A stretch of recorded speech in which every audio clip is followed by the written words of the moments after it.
Bitcoin has changed the financial world forever. But where did it all begin? Let's mine deep. It all goes back to October 31st, 2008, a historic date in the world of economics and technology, as it marked the beginning of a revolutionary shift toward a truly decentralized digital currency. Satoshi Nakamoto published the white paper titled Bitcoin, a peer-to-peer electronic cash system, on a cryptography mailing list known as the Methane.com, exactly 490 years after Martin Luther's 95 Theses, the work that led the separation of the church and the state. Coincidentally, the white paper proposes to separate money and state. A white paper is an outline of a project, a term used for at least a century. Satoshi created the code before creating the white paper to prove that it can actually work. The paper itself was made publicly available to anyone interested in exploring the proposed solution for a peer-to-peer electronic cash system.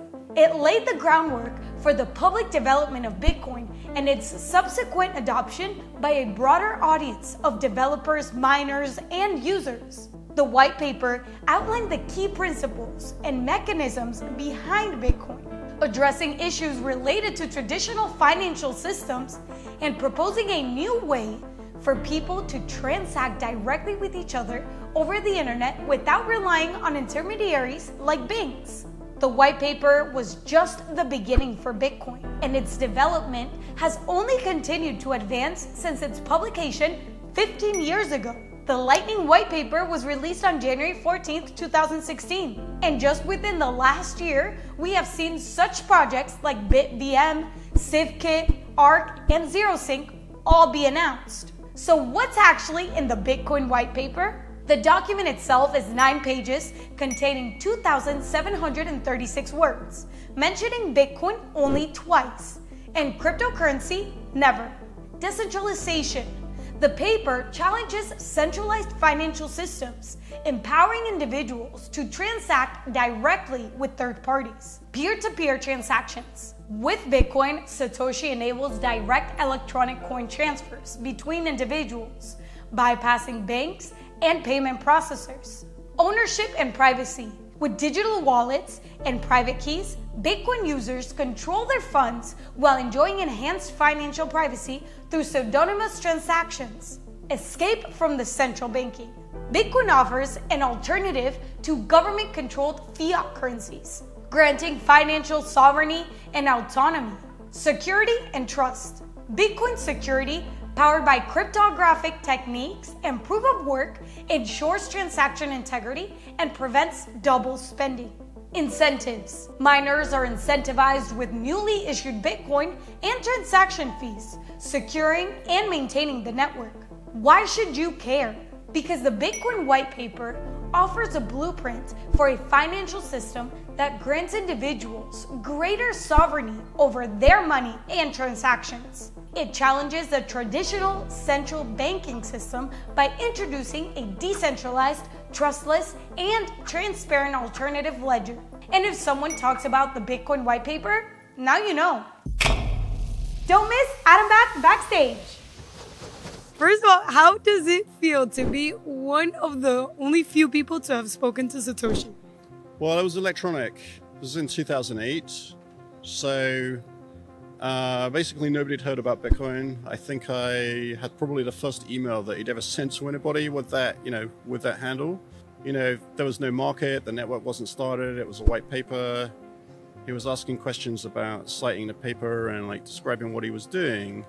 I thought it was, from time to time I would get kind of emails because I have some open source software or papers online from people building things like developers or researchers. So I thought it was just something like that, and I assumed Satoshi Nakamoto was his real name, right? And it turns out that was a pseudonym. So I think, it grew slowly after it launched is the answer. So yeah, I mean, it's of course, since Bitcoin became much larger and had markets and then millions and millions and hundreds of millions of users, it reached, all the new levels of kind of excitement and adoption and growth and, interest, curiosity actually about the history and what came before and things like that. So it's kind of fun to talk to people about that kind of thing. Looking back now, did you imagine that it would become this huge thing? Is that like the development of Bitcoin? Is that something that ever crossed your mind back in '08 when you were reading or interchanging emails with Satoshi?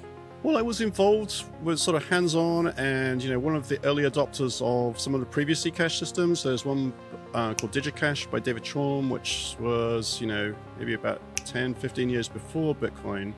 And there was lots of excitement about it. But, if you look at it from today's kind of terminology, it was actually a stable coin, right? So there was no investment thesis. It was just a way to transact with electronic cash, which was exciting. It had a bearer form. And it had a high degree of anonymity. So, when I saw Bitcoin, and there was some attempts to bootstrap a demo server of that. So we'd seen people try to bootstrap things, and DigiCash, the company, failed, and so that was the end of it. So I think the lesson most people took from that is, well, if we're going to achieve electronic cash, it needs to be decentralized. And, Nick Szabo was talking about that at the time and others. So I think for Bitcoin, the one thing that makes it quite different is it's also an investable asset with a free floating price. So it drives adoption as a kind of additional adoption vector, right? Apart from the use case, it also has a way for you to invest in the use case. So if you see that other people have, a transactional need or a use for global eCash to get, because of the banking problems in the world, then you have a way to invest in that, which is you buy the coin itself, and presuming that adoption continues to grow, then you can assume that the price will grow as well.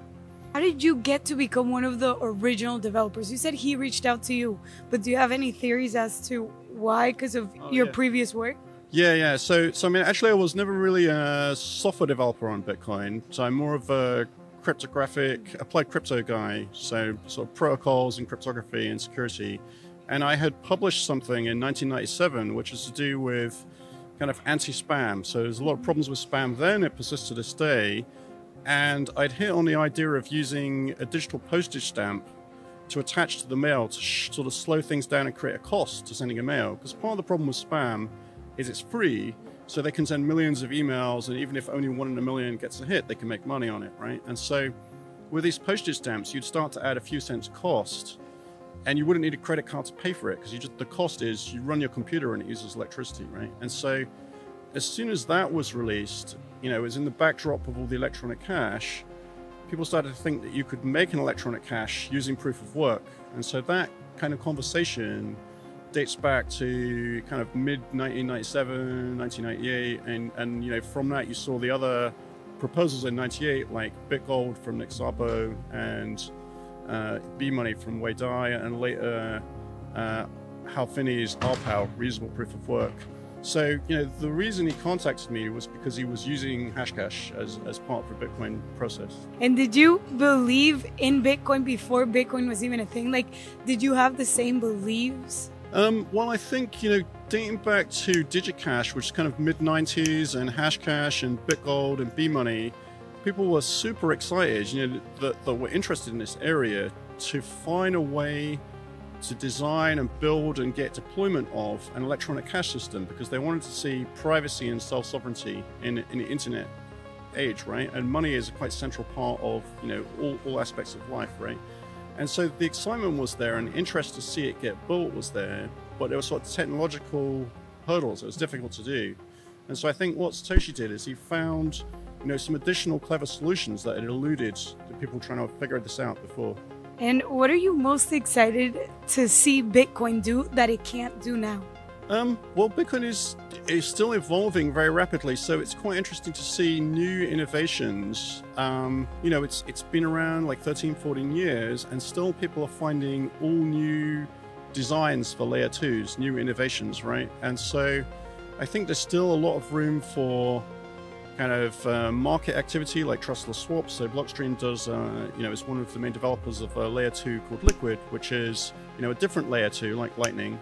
And that enables you to have stable coins and do trustless trades and, build smart contracts and derivatives and so on, all on the Bitcoin space. There's also a next generation scripting language, which I think is pretty exciting, for Bitcoin and Liquid, which is called Simplicity, and that brings much more general self-extensibility and programmability to Bitcoin while preserving the security guarantees that Bitcoin provides.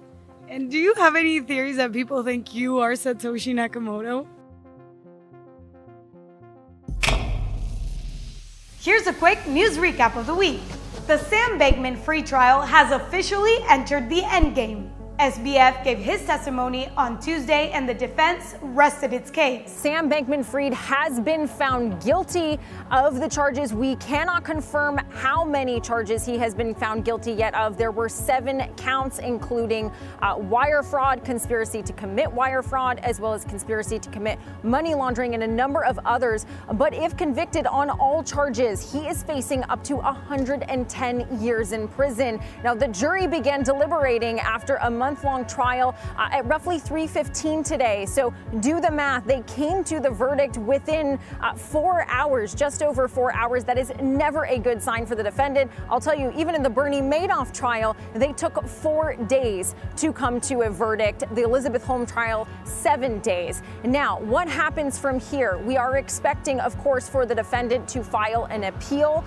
There is also a March trial where he faces a number of other counts and decades more in prison. Certainly the fact that he has been found guilty tonight, not looking good for that March trial. But I will say I've been in the courtroom, Laura, a number of times, and I think really what did it for the jury was the last thing that they heard from witness testimony was Sam Bankman-Fried taking the stand for multiple days, and he really did a 180. In these types of trials, it comes down to credibility, especially when you have witnesses, his inner circle testifying against him. The jury had to ask themselves, who do you believe? 3 people who are all saying, we committed fraud, we pled guilty, and he told us to do it? Or someone who got on the stand, an MIT grad, and said, I can't possibly remember what happened back then. Oh, I can't recall that. So that likely was the nail in the coffin for Sam Bankman-Fried in the minds of the jurors. Like I said, a verdict in roughly 4 hours. Speaking of trials, the SEC charged SafeMoon with 3 criminal counts. The founder and 2 top executives at SafeMoon, whose crypto token was once valued at more than $8 billion, have been charged by the U.S. Department of Justice with running a fraud that diverted tens of millions of investor dollars. DOJ just arrested SafeMoon's chief executive, John Caroni, and chief technology officer, Thomas Smith. But creator Kyle Nagy is still on the run. Police have issued warrants for his arrest. The DOJ alleges they withdrew $200 million of the investors' money to buy real estate, custom sports cars, luxury vehicles, and overseas trips. In other words, real things with the unreal money. Meanwhile, in Utah, Bitcoin miner Marathon Digital has started a pilot mining project that is using methane gas generated from landfill waste to make electricity to power mining operations. According to the EPA, municipal solid waste landfills contribute to approximately 14% of human-related methane emissions in the United States. Instead of flaring or venting greenhouse gas, Bitcoin miners can beneficially use that energy directly on site. Hear this, in order to tackle high inflation, Japan's Fumio Kishida is staking the future of his premiership on a $113 billion stimulus plan centered on tax cuts and cash handouts. And to close October with a boom, MicroStrategy acquired an additional 155 Bitcoin for $5.3 million. The company now holds 158,400 Bitcoin. Looks like Ted Cruz wants to compete because he is now accepting Bitcoin for campaign donations. Remember, keep stacking that Bitcoin stack.